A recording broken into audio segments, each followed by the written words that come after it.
한국은 더 이상 우리가 보호할 국가가 아닙니다. 이제는 강대국들의 중심축이 되었죠.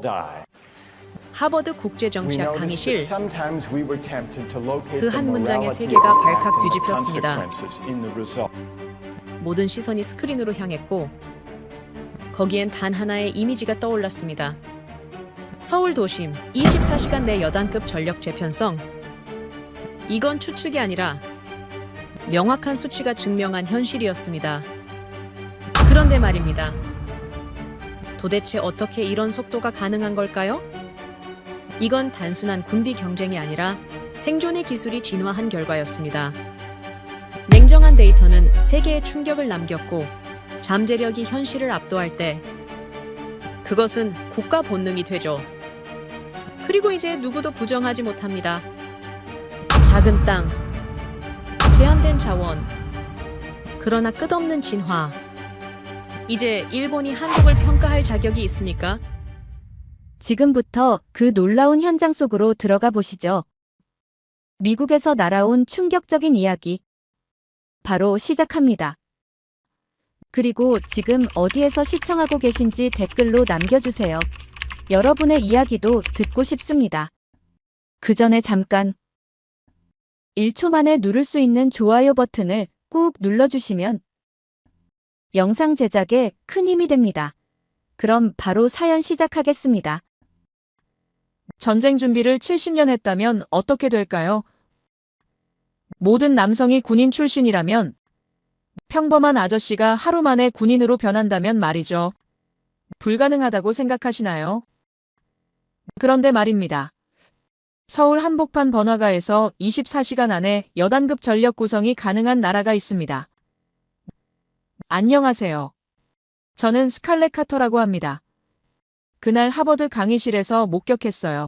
세계 최고 전문가조차 경악한 그 진실을 지금부터 알려드리겠습니다.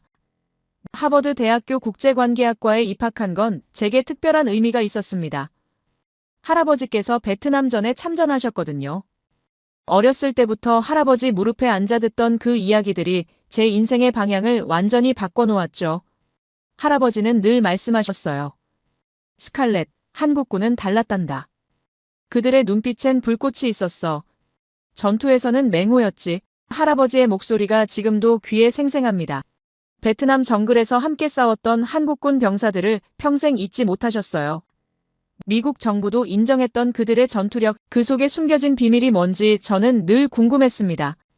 그래서 동아시아 군사력을 연구하고 싶었고, 특히 한국군에 대해 더 깊이 알고 싶었죠. 그날은 데이비드 스톤 교수님의 수업이 있는 날이었습니다. 오후 2시, 저는 평소처럼 강의실에 들어섰어요. 칠판에는 이미 제목이 쓰여 있었습니다. 동아시아 군사력 비교 분석, 한국과 일본 사례 연구라고요. 제 심장이 뛰기 시작했습니다. 즐겨 듣던 한국군과 선진국 반열에 서 있는 일본이 오늘날 어떤 모습으로 발전했을지 무척 궁금했거든요. 강의실에는 80명이 넘는 학생들이 자리를 채우고 있었어요. 미국 학생들이 대부분이었지만 유럽뿐만 아니라 아시아에서 온 학생들도 꽤 많았습니다. 그 중에서 제 눈에 띈 건 앞자리에 앉아있던 일본 유학생들이었죠. 특히 켄지라는 학생은 항상 교수님께 질문을 많이 하는 모범생처럼 보였습니다. 겉으로는 예의 바르고 조용했지만 한국 관련 주제가 나올 때면 묘한 불편함을 드러내곤 했어요. 그날도 마찬가지였습니다. 수업이 시작되기 전 켄지는 옆에 앉은 다른 일본 학생들과 작은 목소리로 뭔가를 나누고 있었습니다. 그들의 시선은 칠판에 한국이라는 글자를 향했는데 그의 표정이 굳어 있었어요. 저는 그때 이미 느꼈습니다. 오늘 수업은 평범하게 끝나지 않을 거라고요. 어쩌면 제가 오랫동안 궁금해했던 진실을 마주하게 될지도 모른다는 예감이 들었어요. 데이비드 스톤 교수님이 강의실에 들어오셨습니다. 오랜 경력 동안 군사 전략과 동북아 지정학을 연구해 오신 세계적인 전문가셨어요. 교수님은 조용하지만 단호한 목소리로 말씀하셨습니다. 오늘은 세계 군사력 순위에서 주목할 만한 변화를 보인 한국과 일본의 사례를 살펴보겠습니다. 저는 노트북을 펴고 열심히 강의 내용을 기록하기 시작했는데 교실 분위기가 미묘하게 달라지기 시작했죠. 켄지는 평소와 달리 손을 들어 질문하지 않았지만 노트북에 뭔가를 빠르게 타이핑하며 간간히 고개를 절레절레 흔들었습니다. 그의 표정에서 불편함이 역력히 드러났어요.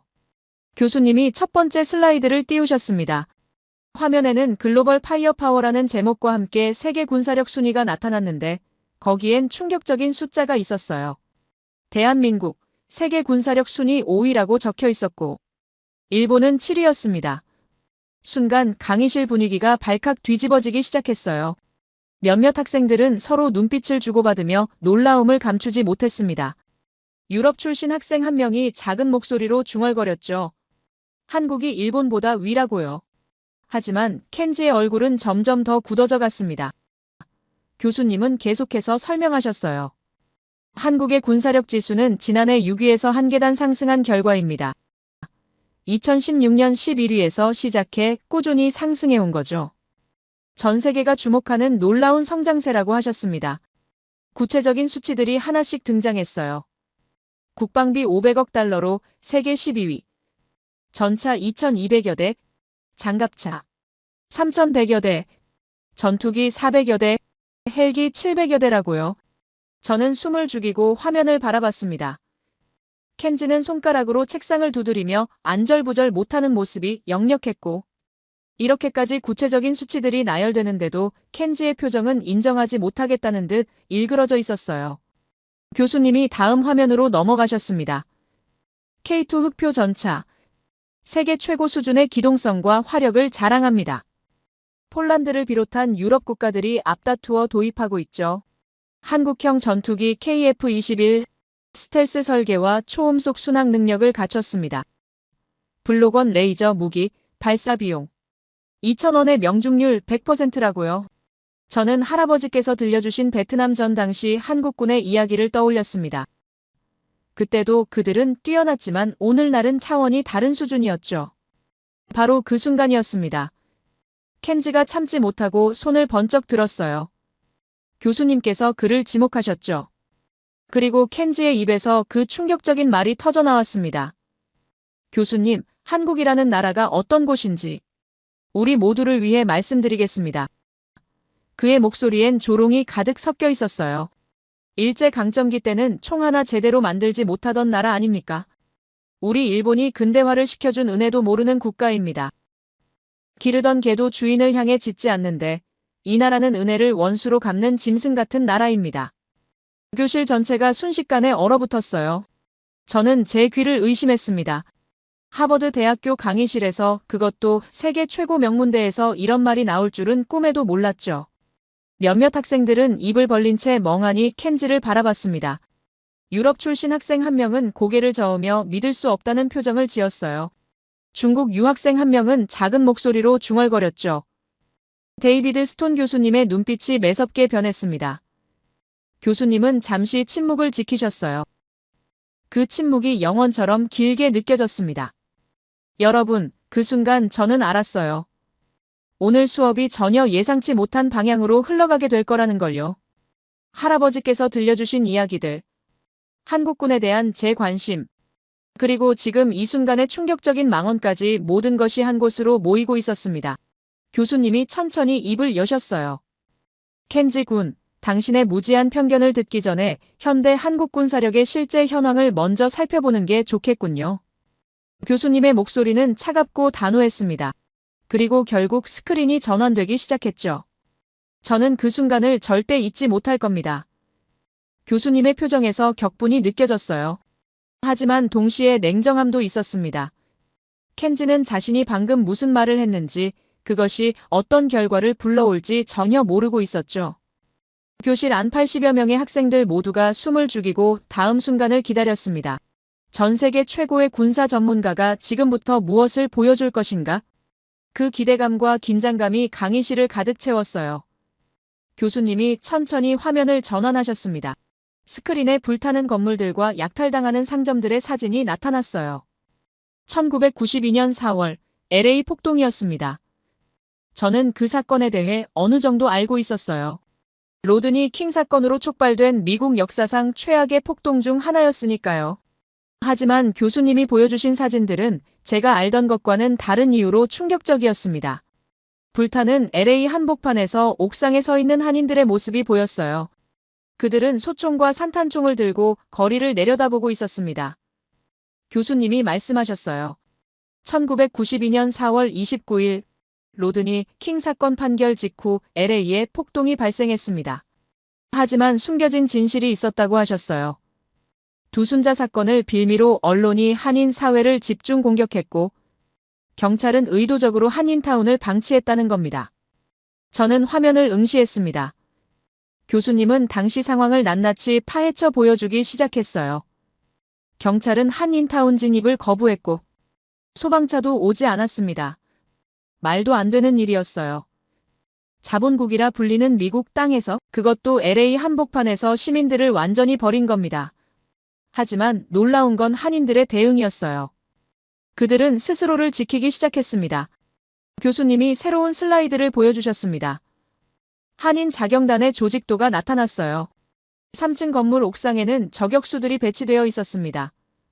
거리에는 순찰대가 구역을 나눠 담당했어요. 본부에서는 무전기로 실시간 상황을 통제하고 있었습니다. 교수님의 설명이 이어졌습니다.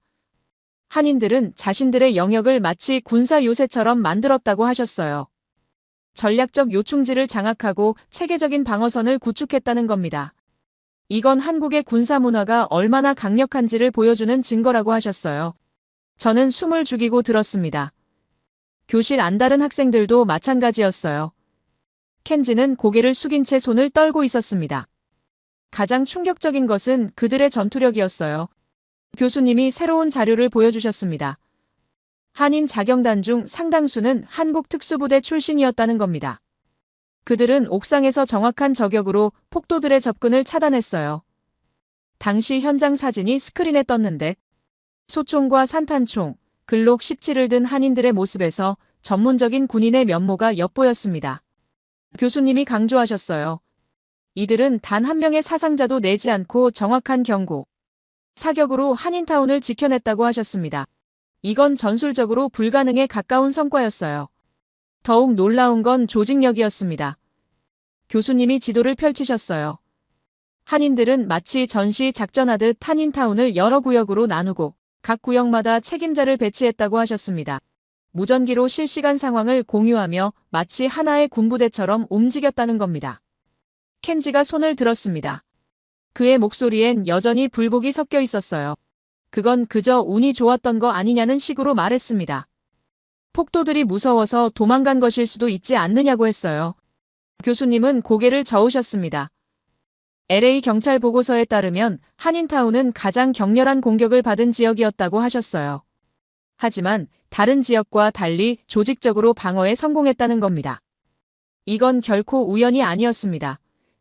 실제로 한인 자경단의 대응은 이후 LA 경찰의 시가전 매뉴얼에 포함될 정도였어요. 교수님의 말씀에 교실이 술렁였습니다. 군인 정신과 전술이 몸에 배어있는 한국인들의 진면목을 보여준 사건이라고 하셨어요. 베트남전에서 보여준 한국군의 모습이 LA 거리에서 다시 한번 재현된 거였어요.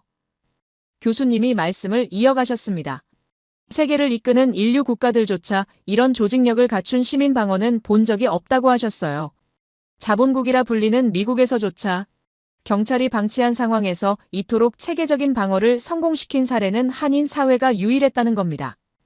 주변국들이 한국을 어떻게 봐야 하는지 보여주는 결정적 증거라고 하셨어요. 저는 가슴이 뜨거워지는 걸 느꼈습니다. 켄지의 얼굴은 점점 더 창백해졌어요. 교수님이 마지막 슬라이드를 보여주셨습니다.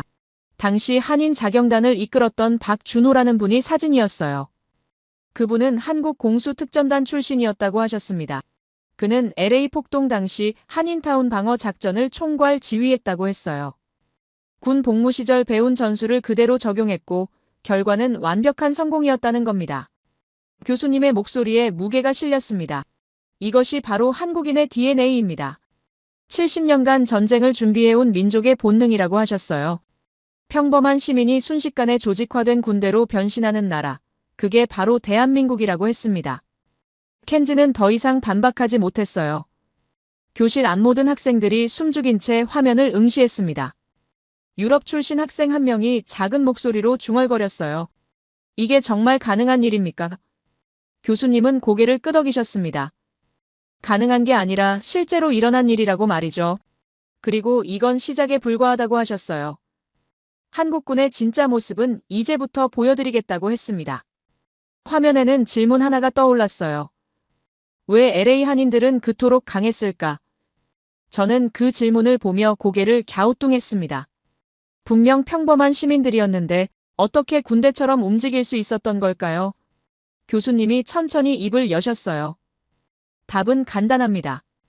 그들 중 상당수가 한국 예비군 출신이었기 때문입니다. 교실이 조용해졌습니다. 교수님의 설명이 이어졌어요. 한국은 세계 유일의 분단 국가입니다. 모든 남성이 군 복무를 마친 후에도 예비군으로 편성되어 평생 전투준비 태세를 유지하죠. 이건 단순한 제도가 아니라 생존을 위한 본능이라고 하셨습니다. 교수님이 구체적인 숫자를 보여주셨어요. 한국의 예비군 규모는 수백만 명에 달합니다. 특히 40대부터 60대까지의 남성들. 이들이야말로 세계가 주목해야 할 전력입니다. 교수님의 목소리에 무게가 실렸어요. 이런 숫자는 단순한 통계가 아닙니다.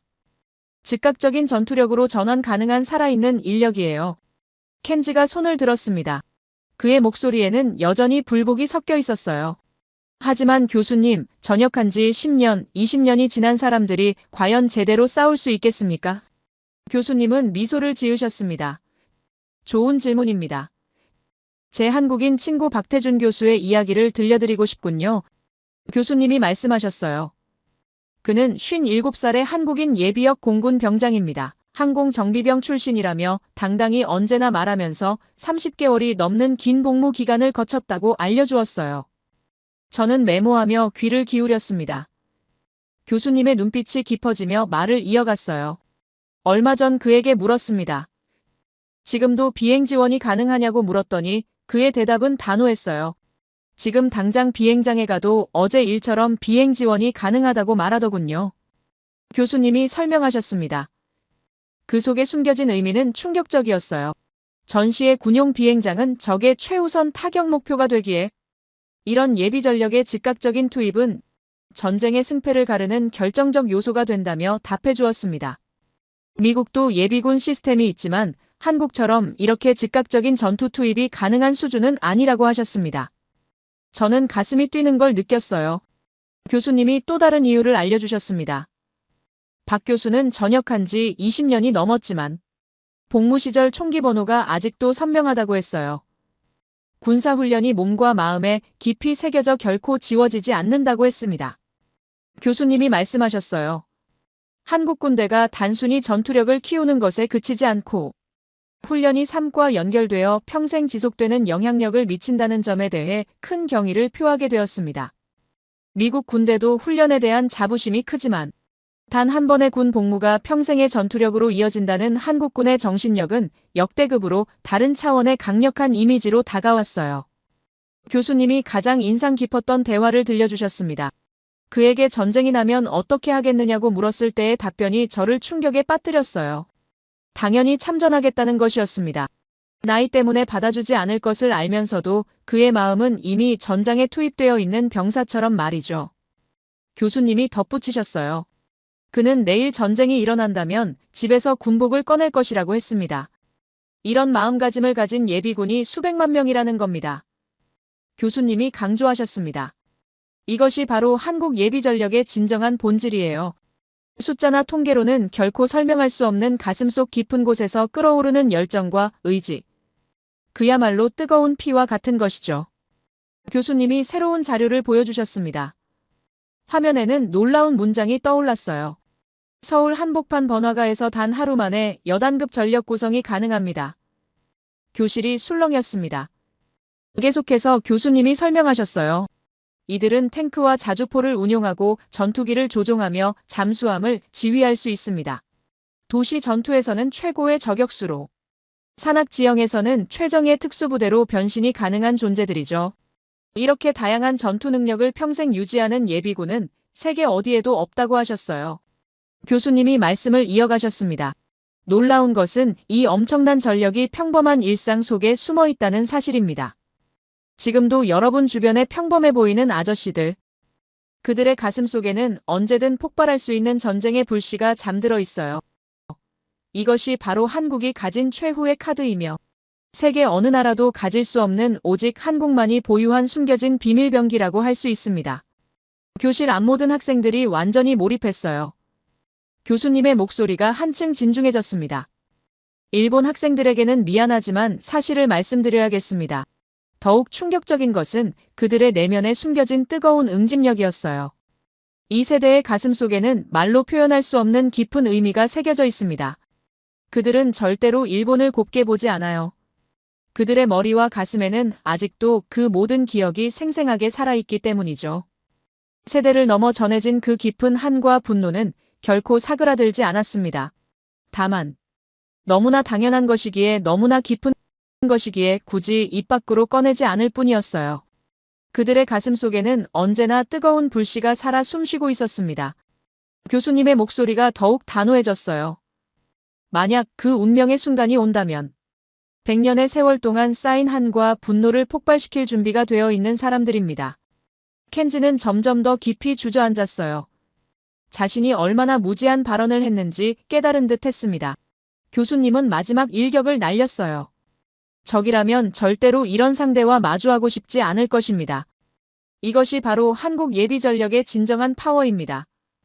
확실하게 말씀드리자면 만약 서울 한복판의 번화가에서 주특기에 맞는 인력을 모은다면 단 하루 만에 여단급 전력을 구성할 수 있으며 즉시 작전 투입이 가능한 수준으로 준비될 겁니다.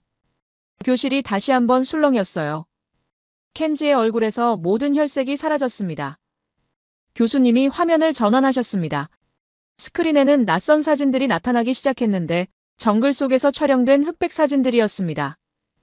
교수님이 말씀하셨습니다.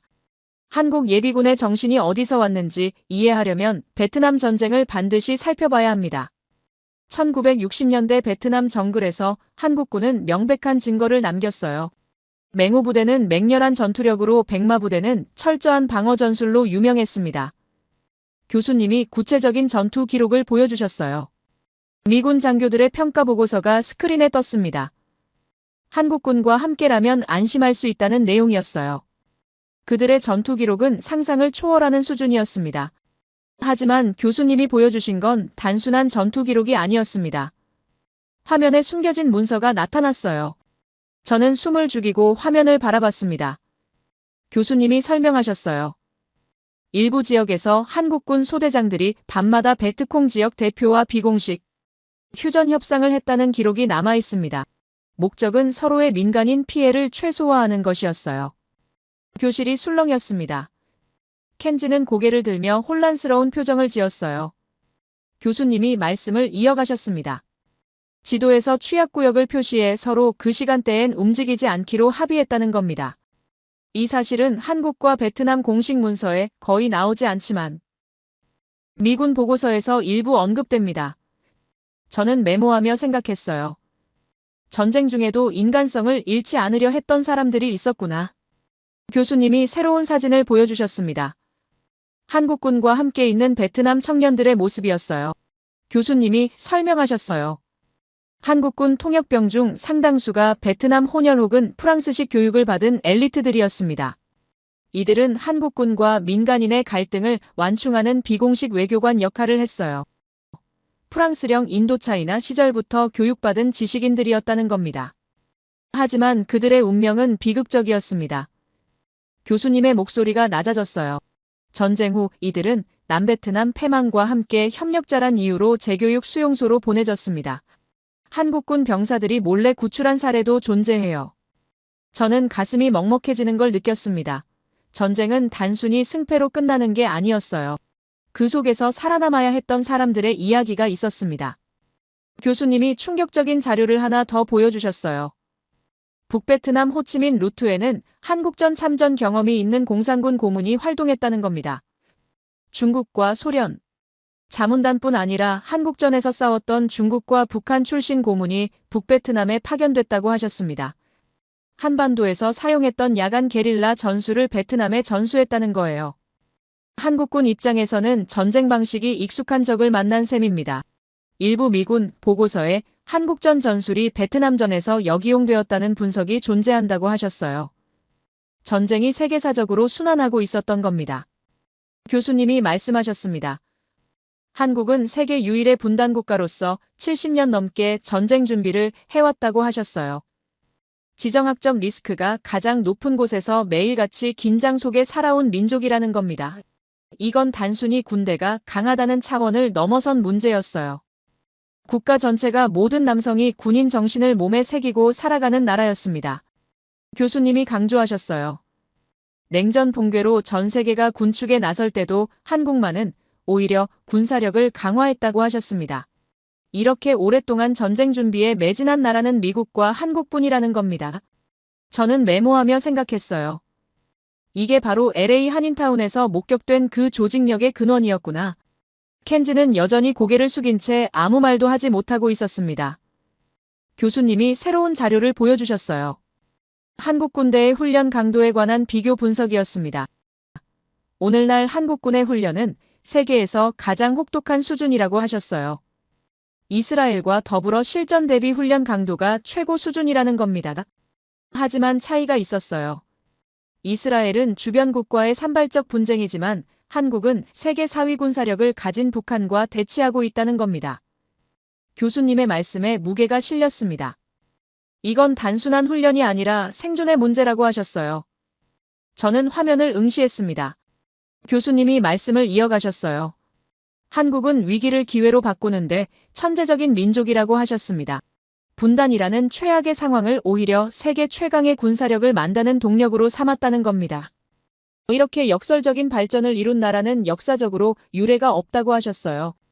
교수님이 베트남 전쟁 시기의 다른 이유를 파헤쳐 보여주셨습니다.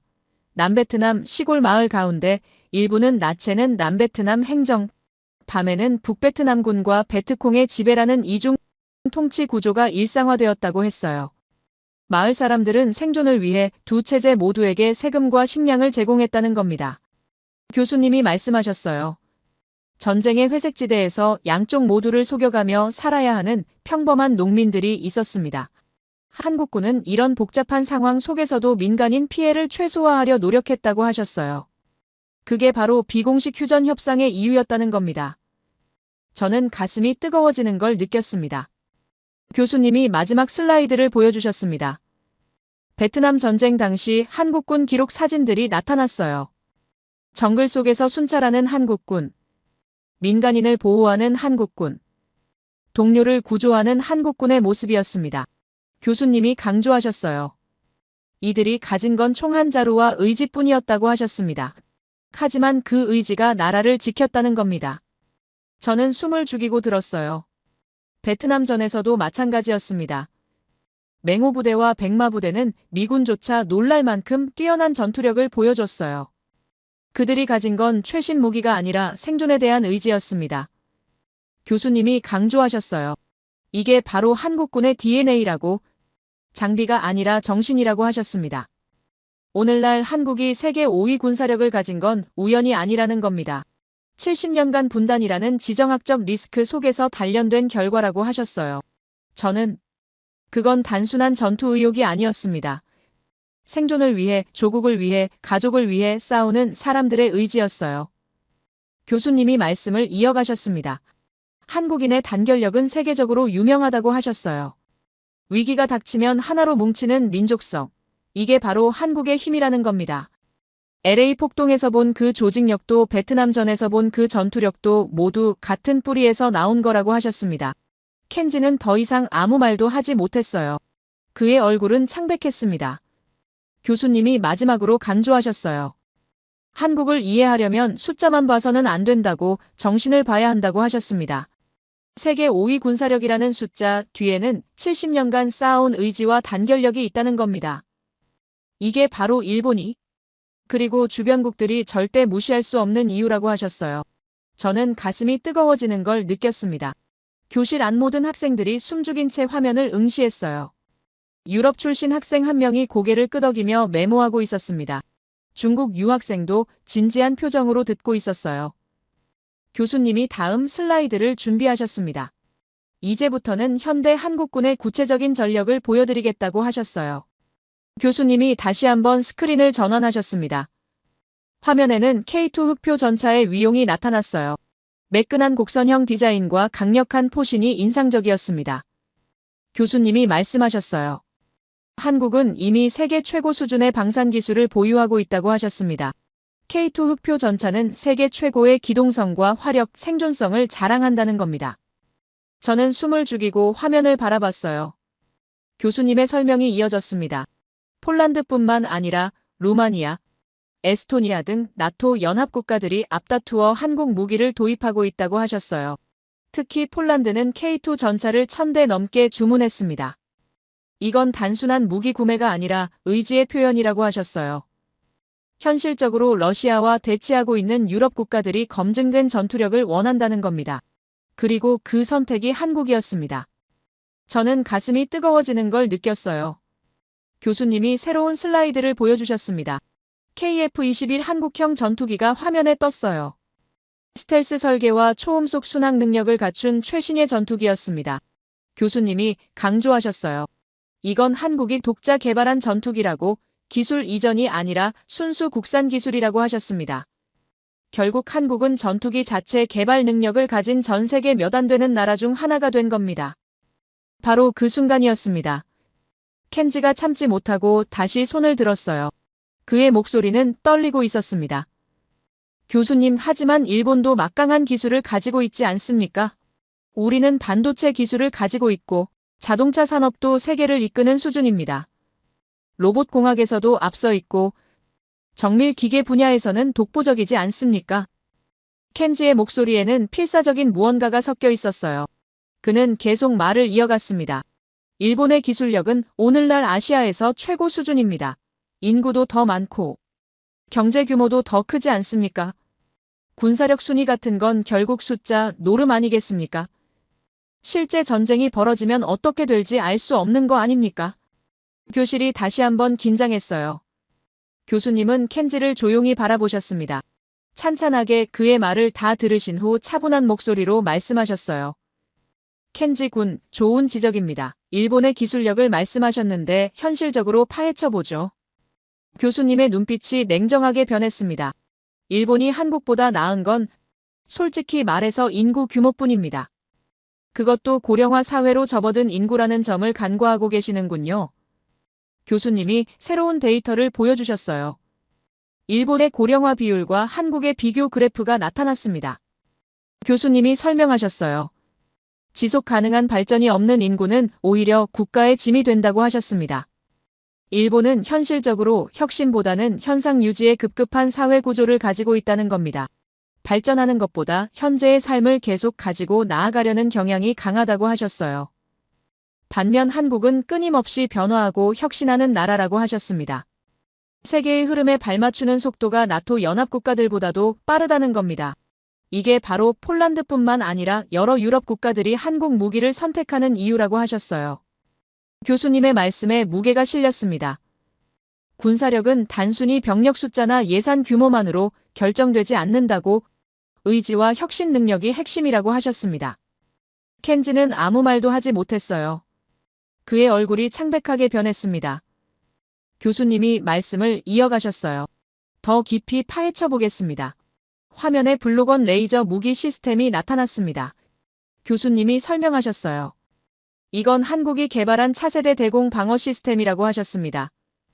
발사 비용이 단 2,000원이면서 명중률이 100%라는 겁니다. 교실이 술렁였어요. 한 유럽 학생이 작은 목소리로 물었습니다. 이미 실전 배치된 겁니까? 교수님은 고개를 끄덕이셨어요.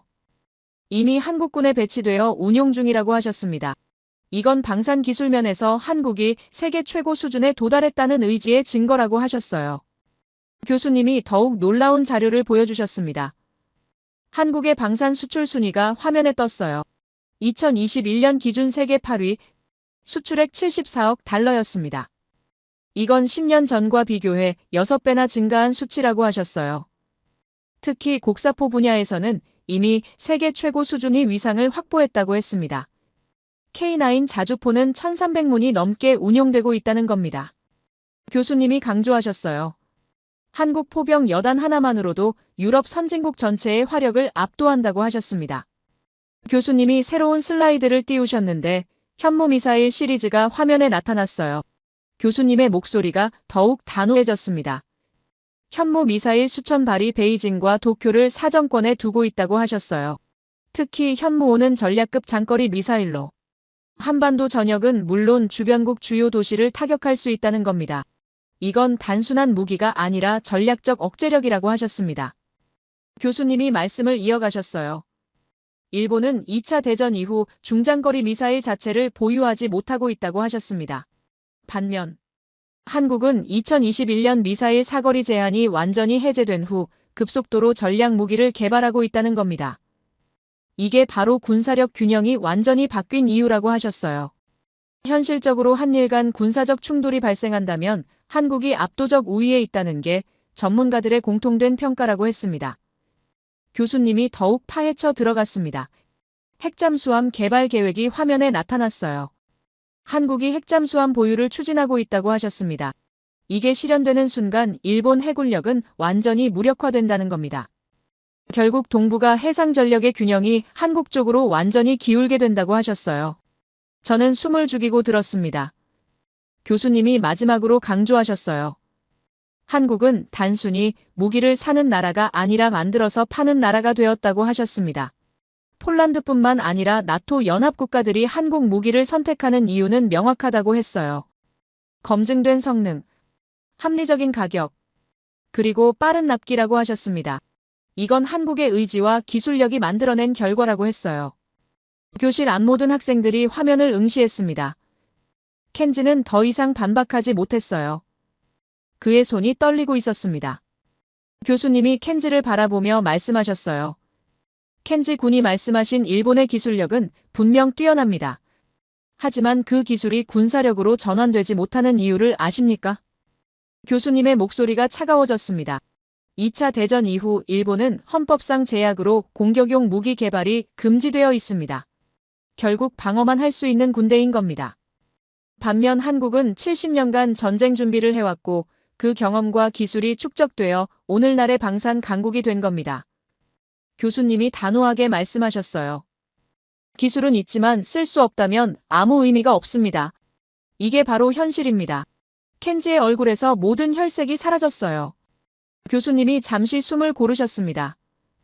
다음 슬라이드를 준비하시는 것 같았어요. 켄지는 고개를 숙인 채 손을 떨고 있었습니다. 교수님의 눈빛이 예리하게 변했어요. 편견은 무지에서 나온다는 걸 오늘 여러분께 보여드리게 되어 유감입니다. 교수님의 목소리는 차갑고 단호했습니다. 역사와 데이터는 명확합니다.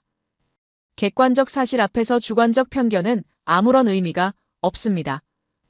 흥미로운 건 지구상에서 유일하게 한국의 군사력을 과소평가하는 국가가 일본뿐이라는 사실입니다. 이건 편견이며 객관적 사실과는 거리가 먼 인식입니다. 교수님의 말씀에 무게가 실렸어요. 교수님이 새로운 슬라이드를 띄우셨습니다. 화면에 고대 역사 자료가 나타났어요. 켄지의 얼굴이 더욱 굳어졌습니다. 교수님이 말씀하셨어요. 역사를 보십시오. 한국을 정확히는 한반도를 건드린 제국들이 어떤 운명을 맞이했는지 말입니다. 저는 숨을 죽이고 화면을 바라봤어요. 첫 번째 자료가 나타났습니다. 수나라의 고구려 침공 기록이었어요. 교수님이 설명하셨습니다. 서기 612년 수나라는 113만 대군으로 고구려를 쳤습니다. 당시 세계 최강의 제국이 총력을 기울인 전쟁이었어요. 교수님의 목소리가 강의실을 채웠습니다. 결과는 어땠습니까? 수나라는 참패했고 이 전쟁으로 인한 국력 소진으로 왕조가 멸망했습니다. 교실이 술렁였어요.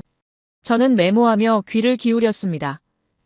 교수님이 구체적인 숫자를 강조하셨어요. 113만이라는 숫자는 당시 전 세계에서 동원 가능한 최대 규모의 병력이었습니다. 그럼에도 불구하고 한반도는 무너지지 않았어요. 교수님이 다음 슬라이드를 보여주셨습니다. 당태종의 기록이 나타났어요. 당태종은 아버지 수양제의 실패를 보고도 고구려를 침공했습니다. 하지만 그 역시 안시성에서 참패했고 돌아가기 전 유언을 남겼습니다. 교수님의 목소리에 힘이 실렸어요. 두 번 다시 고구려를 한반도를 건들지 말라고 말입니다. 세계를 호령하던 당태종조차 인정한 한반도의 저항 정신입니다. 저는 가슴이 뜨거워지는 걸 느꼈어요. 교수님이 세 번째 슬라이드를 띄우셨는데 수백 년 전 임진왜란 기록이었습니다. 저는 켄지의 표정을 힐끗 봤어요. 그의 손이 떨리고 있었습니다. 교수님이 차분하게 설명하셨어요. 1592년 도요토미 히데요시는 20만 대군으로 조선을 침략했습니다. 일본은 당시 전국시대를 통일한 직후였고 군사력이 절정에 달해 있었어요. 초반에는 빠르게 진격했습니다. 교수님이 말씀을 이어가셨어요. 하지만 결과는 어땠습니까? 7년간의 전쟁 끝에 일본군은 퇴각했고 도요토미 정권은 붕괴했습니다. 교수님이 강조하셨어요. 이후 일본은 200년간 쇄국 정책에 들어갔습니다. 한반도를 건드린 대가가 이토록 컸던 겁니다. 교실 안의 분위기가 무겁게 가라앉았습니다. 켄지는 아무 말도 하지 못했어요. 그의 얼굴에서 모든 혈색이 사라졌습니다. 교수님이 말씀을 이어가셨어요. 역사적으로 한반도를 침범한 세력은 예외 없이 큰 대가를 치렀습니다. 왜 그랬을까요? 교수님이 답을 주셨습니다. 한반도의 지정학적 위치도 있지만 더 중요한 건 그곳에 사는 사람들의 정신이었습니다. 생존을 위해, 조국을 위해, 가족을 위해 끝까지 싸우는 민족의 의지였어요. 그 의지는 고구려 시대부터 오늘날까지 면면이 이어져 내려오고 있습니다. LA 폭동에서 본 한인들의 조직력도 베트남전에서 본 한국군의 전투력도 모두 같은 뿌리에서 나온 겁니다. 교수님이 현대자료로 넘어가셨는데 한일 무력 충돌 시뮬레이션 결과가 화면에 나타났어요. 교수님이 설명하셨죠. 한국과 일본의 무력 충돌 시 한국 육군의 70% 이상이 일본 본토 상륙이 가능합니다. 이건 과학적 분석의 결과입니다. 일본의 해군력은 미 해군의 지원에 의존적인 반면 한국 해군은 독자적 전투력을 보유하고 있어요. 교수님의 설명이 계속되었습니다. 2차 대전 이후 일본은 중장거리 미사일 자체를 보유하지 못했지만 한국은 이미 일본 전역을 타격할 수 있는 능력을 갖추고 있습니다. 세계 최고 성능의 어뢰 기술, 태평양 훈련에서의 100% 명중률, 이지스함으로 미 항공모함 모의 격침 성공 사례까지 이것이 바로 한국 해군의 실체입니다. 저는 숨을 죽이고 들었어요. 교수님이 공군력 측면을 설명하셨습니다. 2005년 이후 한국의 전투기는 대부분 최신형으로 교체되었으며 실전 전투력에서 전혀 다른 양상을 보여주고 있습니다. 주한 미군과 주일 미군 관계자들의 평가도 명확해요. 한국이 움직이면 일본은 속수무책이라는 겁니다. 훈련 강도와 실전 대응 능력에서도 현격한 차이가 있습니다. 한국군이 대학생 수준이라면 일본군은 초등학생 수준에 불과하다는 평가가 지배적입니다. 켄지는 자리에서 움츠러들었어요. 교수님이 결정타를 날리셨습니다. 켄지 군이 걱정하는 북한 개입 시나리오 말입니다. 미국 정부는 오히려 북한의 개입을 기다리고 있습니다. 북한도 이런 상황을 잘 알기에 절대 개입하지 않을 겁니다. 현실적으로 한국은 지구상에서 유일하게 반세기 동안 전쟁 준비를 해온 나라이며 냉전 붕괴로 전 세계가 군축에 나설 때도 오히려 군사력을 강화했습니다. 이것이 바로 한국 군사력의 실체입니다. 교수님의 마지막 말씀이 이어졌어요. 세계 10대 군사 강국 중 미국과 한국만이 이토록 오랫동안 전쟁 준비에 매진해왔습니다. 이건 미군 국제전력 사이트나 독일, 유럽의 군사 전문지에서 확인할 수 있는 사실입니다. 만약 한일 무력 충돌이 발생한다면 전 세계는 100% 한국의 승리를 예상할 겁니다. 이것이 바로 객관적 현실입니다. 교수님의 말이 끝나자 교실은 완전한 침묵에 빠졌어요. 켄지는 고개를 푹 숙인 채 아무 말도 하지 못했습니다. 그의 손은 여전히 떨리고 있었어요.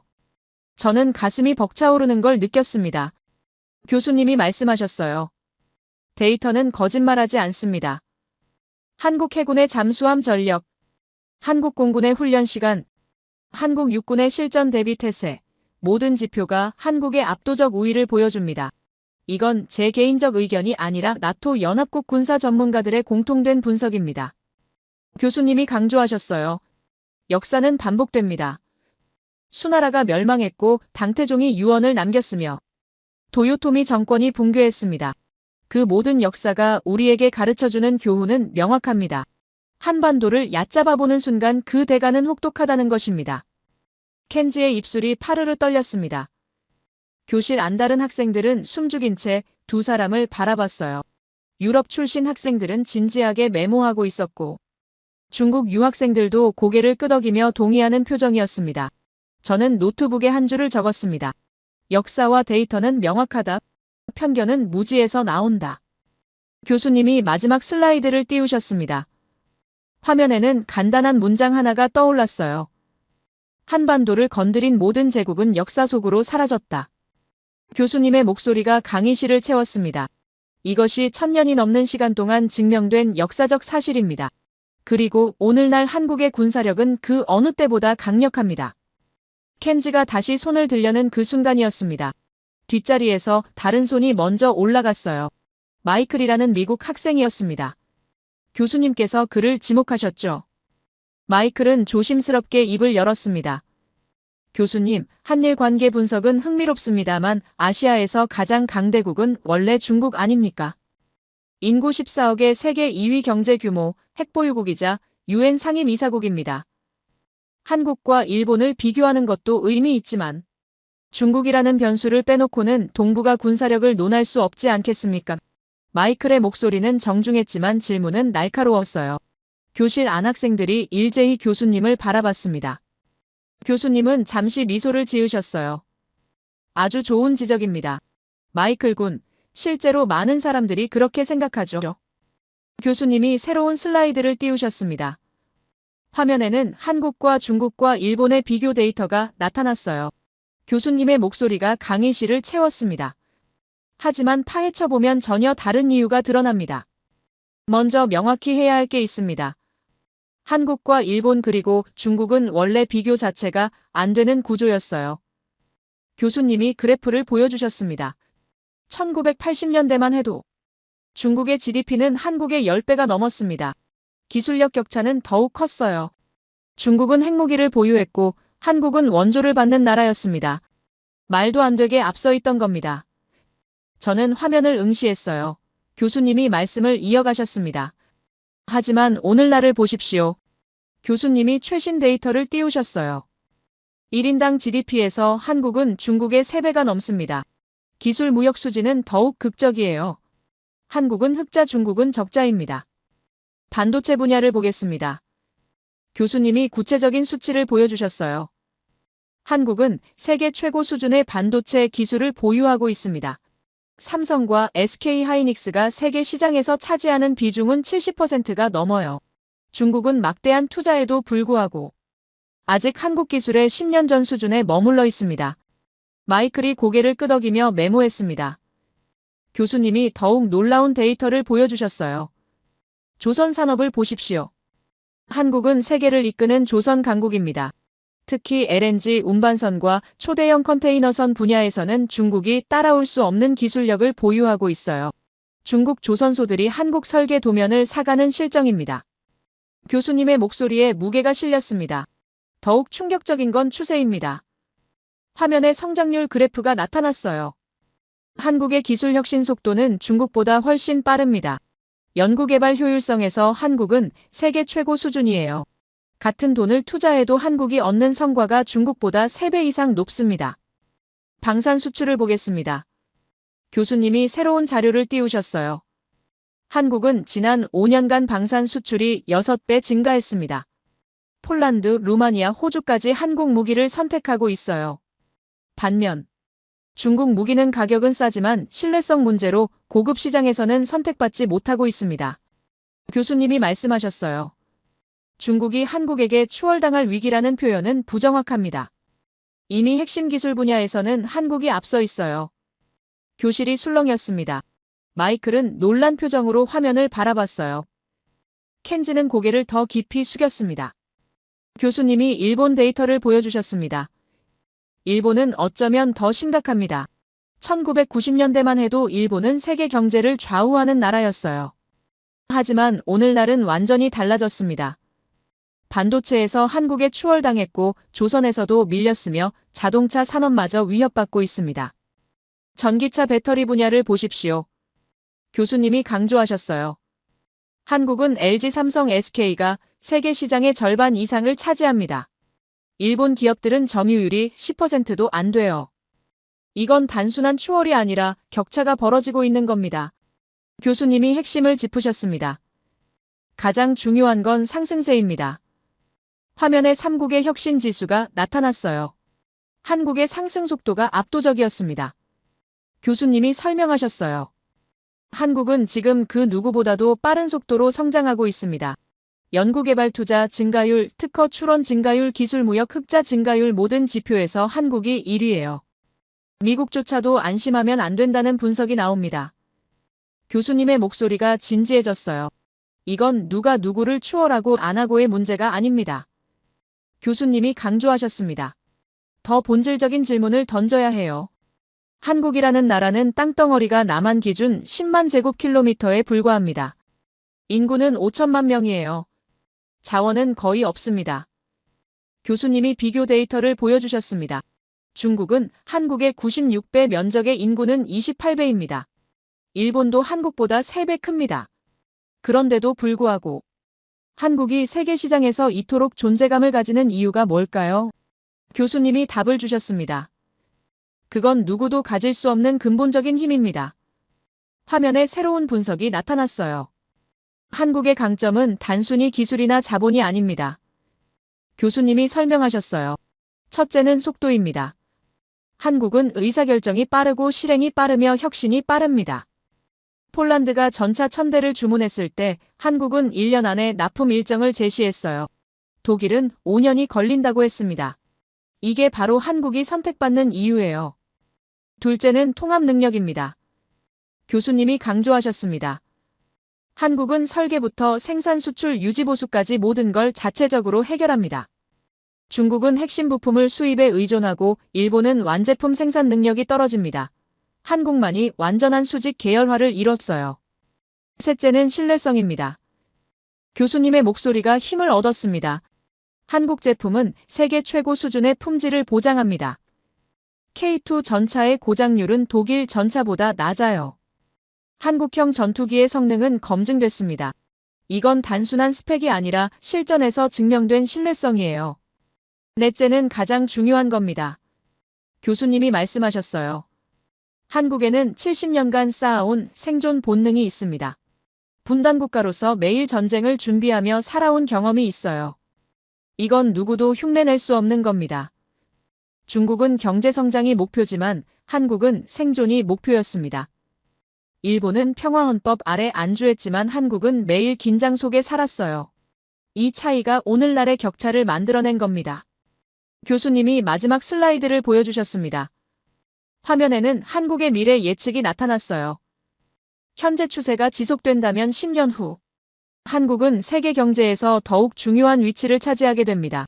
기술 무역 흑자는 독일 수준에 도달하고 1인당 GDP는 일본을 완전히 추월할 거예요. 교수님이 강조하셨습니다. 이건 단순한 예측이 아닙니다. 현재 데이터의 논리적 귀결이에요. 마이클이 고개를 끄덕였습니다. 켄지는 완전히 주저앉아 있었어요. 교수님의 목소리가 강의실을 채웠습니다. 한국이 작은 딸덩어리에도 불구하고 세계 시장에서 필요로 하는 기술과 제품을 만들어낸다는 것. 이건 자원의 문제가 아니라 사람의 문제입니다. 교수님이 말씀하셨어요. 한국인들의 교육 수준, 근면성, 창의성 그리고 무엇보다 생존에 대한 집념. 이 모든 게 결합되어 누구도 가질 수 없는 경쟁력을 만들어낸 겁니다. 저는 가슴이 벅차오르는 걸 느꼈습니다. 교수님이 마지막으로 말씀하셨어요. 중국은 거대하지만 느립니다. 일본은 선진국이지만 멈춰 있어요. 한국은 작지만 빠르고 강하며 계속 성장하고 있습니다. 이게 바로 오늘날 동북아 질서의 본질입니다. 교실은 완전한 침묵에 빠졌습니다. 저는 노트에 한 줄을 적었어요. 작지만 강하다. 이게 바로 한국이다. 그런데 바로 그 순간이었습니다. 화면에 충격적인 진실이 담긴 뉴스 헤드라인이 떠올랐습니다. 트럼프 대통령 한국 핵추진 잠수함 건조 승인이라는 제목이었어요. 교실이 발칵 뒤집어졌습니다. 몇몇 학생들이 작은 소리로 웅성거리기 시작했어요. 저는 숨을 죽이고 화면을 바라봤습니다. 교수님이 천천히 설명하기 시작했습니다. 한 달 전 미국 정부 대통령이 역사적인 결정을 내렸습니다. 한국의 핵추진 잠수함 건조를 공식 승인한 겁니다.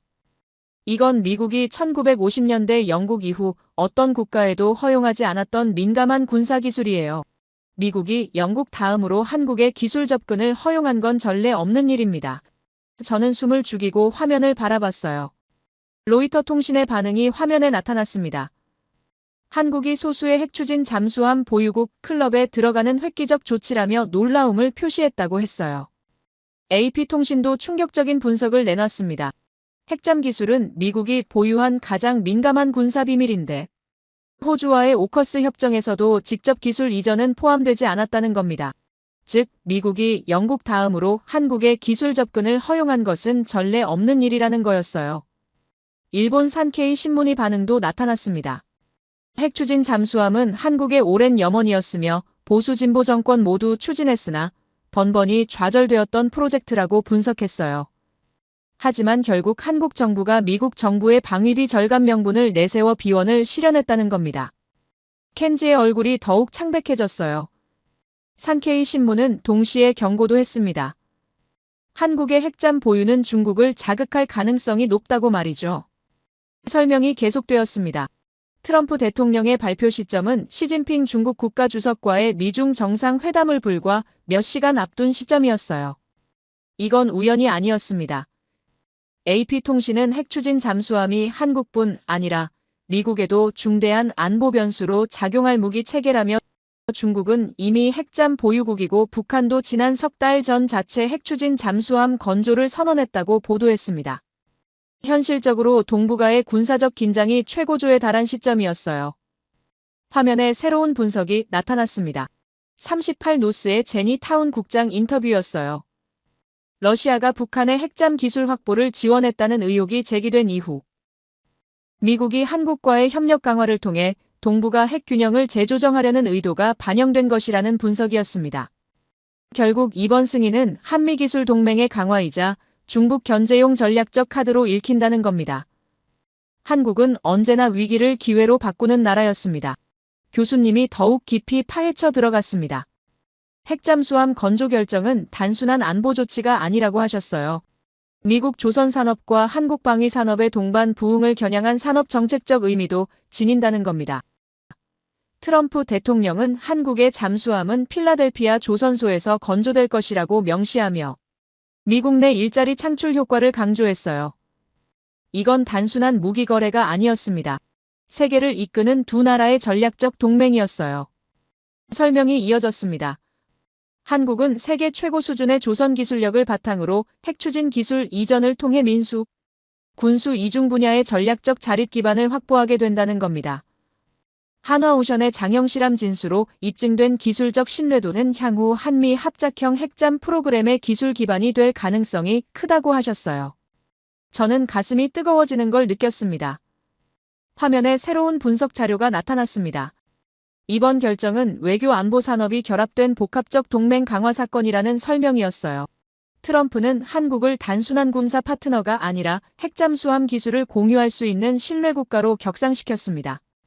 이건 바이든 행정부 시절 오커스 체제의 한계를 보완하며 한미 군사 동맹에서 한미 기술 동맹 그리고 한미 산업 동맹으로의 진화를 상징한다는 겁니다. 교실 안 모든 학생들이 화면에 집중했어요. 켄지는 완전히 주저앉아 있었습니다. 그의 얼굴에서 모든 혈색이 사라졌어요. 교수님이 말씀하셨습니다. 이렇게 핵잠수함이 실현되는 순간 일본 해군력은 완전히 무력화됩니다. 동북아 해상 전력의 균형이 한국 쪽으로 완전히 기울게 되는 겁니다. 확실하게 말씀드리자면 이건 단순한 무기체계 하나의 문제가 아니에요. 동북아 전체의 군사력 판도가 바뀌는 사건입니다. 화면이 다시 전환되었습니다. 다카이치 총리 관련 뉴스가 나타났어요. 일본 다카이치 총리가 대만은 일본과 유사하다는 발언을 했다는 내용이었습니다. 이 발언 직후 중국의 반응이 화면에 떠올랐어요. 중국은 무력 행사 기미가 보이면 강력하게 대응하겠다는 경고를 보냈습니다. 일본 경제는 이미 타격을 받기 시작했어요. GDP의 0.7%에서 0.3% 정도의 마이너스가 예상된다는 분석이 나왔습니다. 교수님이 설명하셨어요. 현실적으로 일본은 지금 매우 어려운 상황에 처해 있습니다. 고령화 사회로 접어든 데다가 중국과의 긴장까지 고조되고 있어요. 반면 한국은 핵잠수함 승인으로 전략적 우위를 확실하게 확보했습니다. 동북아에서 국제 정치의 큰 판이 바뀌고 있다는 겁니다. 한국의 군사적 능력이 강화됨에 따라 일본의 입지가 약화될 수밖에 없는 구조라고 하셨어요. 화면에 종합 분석이 나타났습니다. 핵추진 잠수함은 군사적 자주권의 상징이지만 동시에 지정학적 충돌의 불씨가 될 수도 있다는 내용이었어요. 결국 이번 사건은 힘의 균형 속에서 기술 주권을 얻으려는 한국의 외교적 성공이자 트럼프식 거래 외교의 대표적 장면으로 기록될 것이라는 분석이었습니다. 저는 숨을 죽이고 들었어요. 이렇게 짧은 시간에 동북아의 판도가 완전히 바뀌고 있다는 게 믿기지 않았습니다. 교수님이 마지막 강조를 하셨습니다. 한국이 핵잠수함을 보유하게 되면 어떤 영향이 있을까요? 일본의 전력보다 압도적으로 능가할 가능성이 높아지며 일본의 해상 패권이 끝날 수 있습니다. 이건 단순한 예측이 아니라 군사 전문가들의 공통된 분석이에요.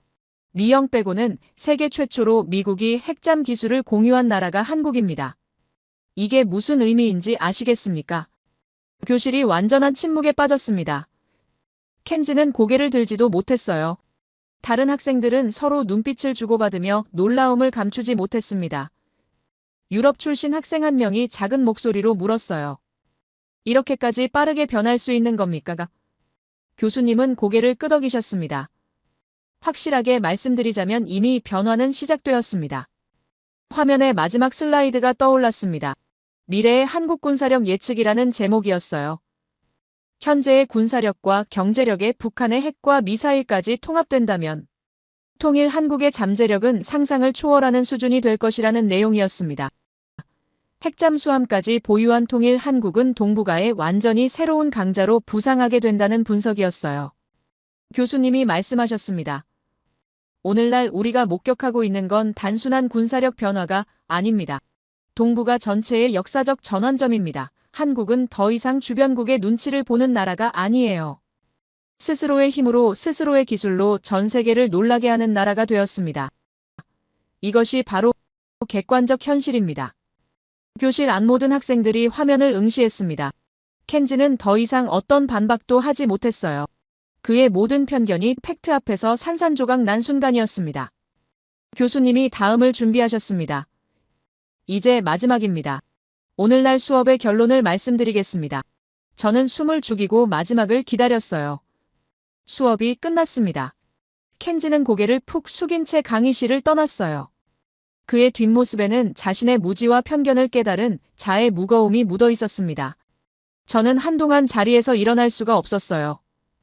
오늘 들은 모든 것이 제 머릿속에서 맴돌았습니다. 창밖으로 보이는 캠퍼스 풍경이 평화로웠어요.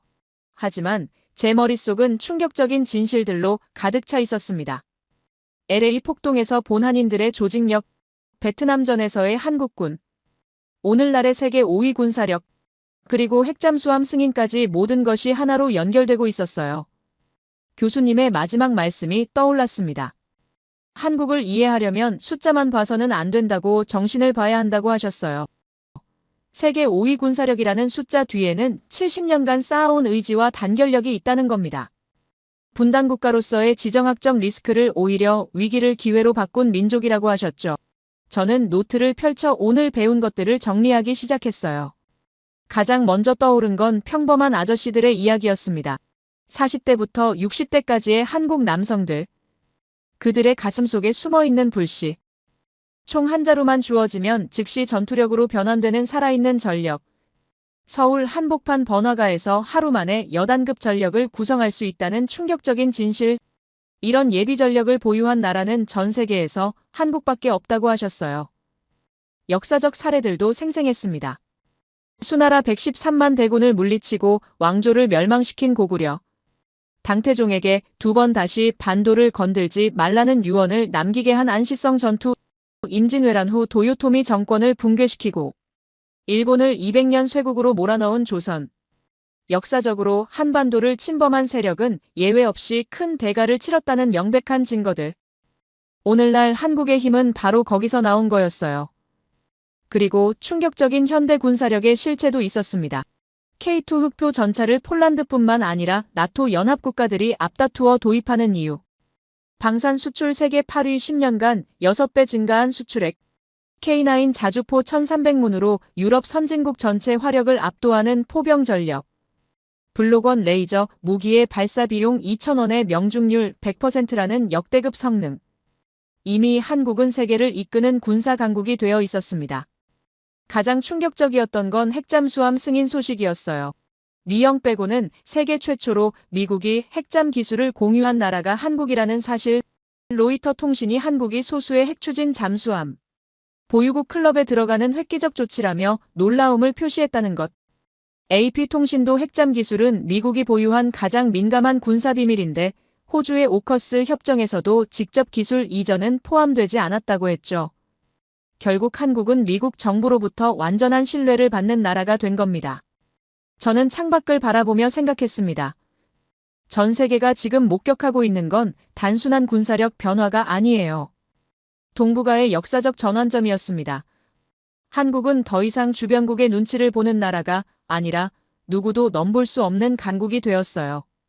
아시아의 중심이 이동하고 있다는 교수님의 말씀이 떠올랐습니다. 한국이 바로 그 새로운 중심축이 되고 있다는 거였죠. 하지만 저는 한 가지를 깨달았어요. 전쟁은 결코 일어나서는 안 된다는 것.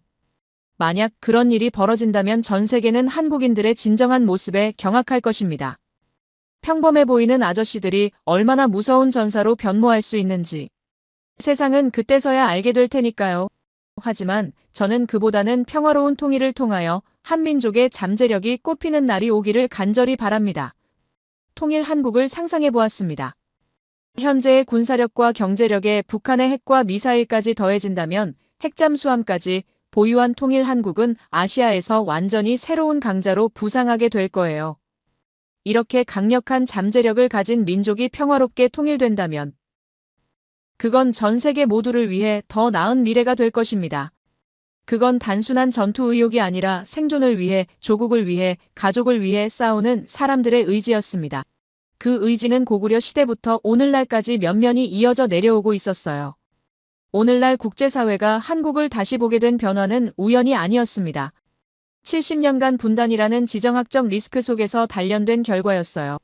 위기를 기회로 바꾸는 한국의 저력, 단결력과 정신력이 만들어낸 성과였습니다.